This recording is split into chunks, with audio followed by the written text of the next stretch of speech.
Hey everybody, this is Mike with the One Stop Co-op Shop, and today I'm doing a preview of Eureka, which is the other game launching alongside Rolling Deep that I previewed last week. And as always, I take no money from publishers, I'm just covering the game so you can see if it might interest you.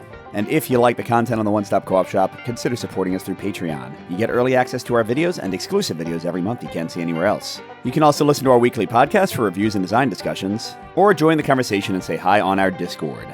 So unlike Rolling Deep, Eureka is not a new game. It's a retheme and upgrade of a previous game by Reiner Knizia, where you're basically playing Yahtzee, the old roll 5 dice game, but with more choice of where you're putting the dice, and with unlockable content. In the original, you would just have 25 scenarios and all the rules explained. This one makes it a bit more mysterious because everything's divided up into 5 chapters.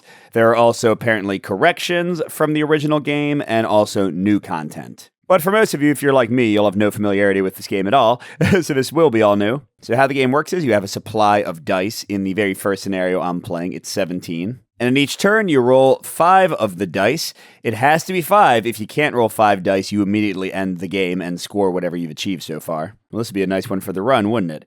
And then one at a time, you assign the dice you rolled. They all have to go in acceptable spots. Any dice you can't place get taken out of your pools. You won't be able to roll them again. I mean, here, I could definitely place this, by the way. Sorry, I'm not giving a good example. But yes, if you can't place a die late game when a lot of the spots are full, then it gets thrown out. And then at the end of each of your turns, you can choose to score a row of dice, which means you get the dice back to your supply. So like here, I did get 1, 2, 3, 4.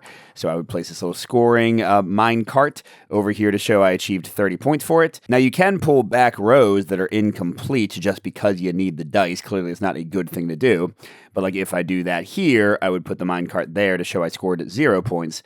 But at least I would get the 3 dice back to use again. And that's pretty much it for the base game. The later scenarios add tons of rules and cool little challenges to overcome. But just to go through the basic rows you're trying to score in. This one can take any number of 1s, 2s, 3s, 4s, 5s, 6s, and you'll see that you're scoring points based on the actual total of the values of those dice. So like 2 6s would be worth 12 if I score it, 3s 18, 4s 24. And you'll notice these are not all or nothing. All the rest of these are all or nothing. You either complete the combination or you don't. These are just based on the number of dice you get in there. And then you also get a bonus score, which can be a huge number of points based on the furthest left row or rows of these ones up here. So if everything was at least 2 dice or more, then I would get 15 points. If everything was 3 dice or more, I would get 35 points. So you never put any dice here. It's just a combo score based on how all of these do. And then the rest of these should be pretty familiar for Yahtzee players. You've got 3 of a kind and 2 of anything else here, 4 of a kind and 1 of anything else here, 3 of a kind and 2 of a kind, a full house here, a run of 4 dice, a run of 5 dice. You do have to place dice in the leftmost spot first. You have to put a 1 here first. You have to put a 2 here first. You can't just jump to the 4 or the 6. A full 5 of a kind. And this is an anything grab bag spot. If you can't put dice down elsewhere, it does score you 10 points for fully filling it. And that's it, so let's jump in. I actually had a really good roll there with that run. Let's see if I can do as well again. Okay, 2 5s and 2 6s. I could already start doing the full house there. Sure, why not? That sounds good to me. And then for the 3, I'll start working on the 4 of a kind for that. Maybe that's a bad idea. Okay, then I roll 5 more dice. Remember, if I don't have a nice dice to roll, I have to pull off some early to score. So I'm really hoping to get a 5 or a 6 to get those dice back. Oh, well, that was better than I thought. Well, I did get another 3, though. That's good. I guess I'll put the 5 here. And then, you know what? Let's start working on the 5 of a kind. Okay, and this 2. Oh, we can start doing our long run, because that one's always a little bit annoying to finish.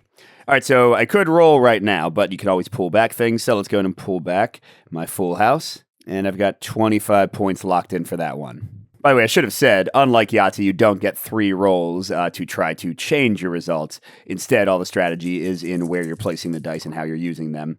Okay, got another 3. I don't want a 2 anymore. 1, 2, though, that's pretty good. And then a 1 and a 4. I mean, I guess I could use the 3 here to get the 4 there. Sure. I think it's actually kind of more valuable at the moment because I do want to finish something. What do I do with the 1? I mean, I could put it up here, and it wouldn't hurt anything because it can count as my 1 extra die there. Sure, why not? We'll try that. But I'm low on dice, so I'm hoping I get lucky and can finish something. Oh my gosh, that is a lot of 1s. I got a 5 for that. Didn't get a 3 or a 4 for that. Oh, didn't I get a 3 and a 4 and I could have put it there? That was stupid. Definitely didn't get anything for this. Unfortunately, I already locked this in with 2 3s. If there'd only been 1 3 there, I could have switched to the 4 of a kind being the 1s because I just rolled 3 of them. Oh, I guess I can do. This works. 3 1s and the 4 and the 5. Well, I want the 5 here. And then this can go up there because oh, wait, that's right. Then I need to pull something off. So never mind. I guess I will do both of them there so I can get all 5 of these dice back. Get myself 15 points. All right, so I've got 5 dice to roll again. There we go. I got a 6. I got a ton of 4s. What the heck? So still no 3s over there. All right, let's do the 4s up there. Might need to pull them back immediately. And I guess the 1 can go over there. Yeah, so I need at least 3 dice right now. So I'm going to lock in 12 points for the 4s. Pull those back early. And get myself the 5 dice minimum I need. All right. Ah, jeez. Okay. So I could do 5, 6 to finish this, although that's taking the 6 away from here that I need. I could put a 3 here, a 3 here. I hate that I need these in multiple places. Yeah. But that way I have a use of 4s if I roll them. Let's do the 5, 6. We can do the 1 up here and the 2. That just needs 2 3s. That just needs a 4. That just needs 6s. Yeah, I've really locked myself in quite a bit here. All right, the 2 can go up there, but I do finish the long run and get myself the 40 points. All right, and okay, good. I got 2 3s. That's beautiful. Didn't get the 4 yet. Got another 6. That's lovely. And the 2 5s can go there because with the 4 of a kind 3s, I get 5 dice back to roll again. All right, and okay, good. I got a 4 to finish the short run. I didn't get a 6, but I got more 1s. Let's go for that. Almost full there. I mean, ideally, I want to get everything to at least the 3rd spot, so I get 35 points instead of 15, or even 5 or 0 if I do really poorly. But we'll see how that goes. Okay, so I do need to unfortunately pull 2 things back because this is only 4 dice, even though it's completed. So I guess the 4 1s is the obvious choice there. Again, these are multiples of the dice values put there, so scoring the 1s early hurts you less than scoring, let's say, the 6s or the 5s early because you're leaving fewer points on the table. Okay, I've got 8 dice. Let's roll 5 of them. Hey, we got our final 6. Oh, man. Did we completely fill the 5s? That's a lovely thing. And this 4 has literally nowhere to go except for the grab bag spot, which luckily I have not done anything with yet. So, man, I get a ton of stuff back. I am locking out values now, though, because 5s and 4s are completely gone. But that's fine. That's fine. We've got a lot of dice to roll. Okay. So, yeah, the 5 has to go down here. The 4 has to go down here. But the 3... Oh, and the 1. Jeez. All right, so I've only got 1 spot left there. And I haven't gotten a single 6 for that. Well, I guess I was using 6 for other stuff quite a bit. Okay, got another 2. Got a couple 3s. These are looking good, but I'm really worried about the 6s. I can put the 4 here, and this other 4 is dead. It explodes. By the way, they do have in the actual box of the prototype they sent, you can put the dice you're rolling right here. Or sorry, the supply right here. Dice you're rolling into this tray here, and then the dice that get lost because you can't place them can go here. So it's a nice little way to organize things. All right, so yep, let's take this back, which gets us to that. And I'm just hoping to roll 6s here because that's going to determine whether I get a big or small bonus for this. Okay, there's 1, and I can put down another 2. I can put down another... no, I can't put down another 4. I can put down another 3. So that, and then these 2 dice are lost, but that could have been worse. Go and score all of these. Maxed them out. And yeah, now I've just put myself in a weird situation where I'm just rolling a whole bunch of times to get 6s. Well, twice. Not a whole bunch of times. Give me 6s. Nope. All those are dead. Give me 6s. Hey! Oh, good. Got 2 of them. Fantastic. And then all these go away, which means I cannot roll again because 3 is not enough. You need to have 5 minimum. So I did just barely get to the 3rd spot here, which means I got the maximum I could have gotten from this bonus spot because I already had 3 of a kind for my 4s. Now I total up my points and I'll go to the chapter book to see if I got a gold, silver, or bronze. If you get at least bronze for each of the chapters, which has 5 scenarios in it, then you can go on and open up the next packet and see what other options you've unlocked. All right, so I've got 119 for the top of the line. And 190 for the bottom of the line, which adds up to 309. And hey, just barely made it to gold. That's cool, because last time I played level 1, I did not get a gold. And yeah, that's pretty much the game. I'll show you what Chapter 1 unlocks. Honestly, the much more exciting stuff is in Chapter 2 and Chapter 3 and 4 and 5, as you can imagine, and then they start combining the little expansion elements. But they didn't want me to spoil too much because I'm pretty sure most of you have never played the original game. So level 2 just takes down the number of dice you're rolling. You start with 15 or 17, so your choices become more limited. You have to pull dice back more quickly, but they also adjust the score you're trying to get. Level 3 adds in these blue tokens for these spots, would say 20 plus on them. And what that means is when you pull back your dice from here, if the values of those dice don't add up to at least 20, then you score 0 for that row instead of its usual amount. So like here for my 3 of a kind, I've got 4, 8, 12, 13, 16, which means I would score nothing even though I did get the 3 of a kind.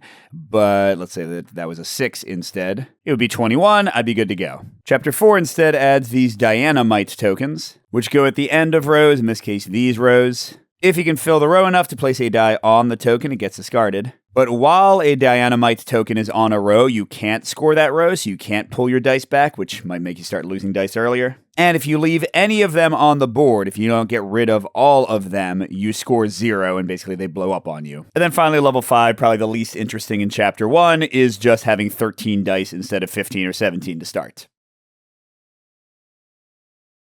And I'll be honest, just to get into my thoughts on the game a little bit, none of those are super exciting. Because as you saw, I find that usually going for the bottom combinations is kind of what you want to focus on in the first place anyway. So trying to make sure that you have high values for this one, or trying to finish these early, tends to be what I'm doing in my regular play of the game. I'm not really varying my strategy a whole bunch. So the game did feel a bit to me like it had a slow start, but Chapter 2, without spoiling anything, adds something really awesome that I find quite exciting.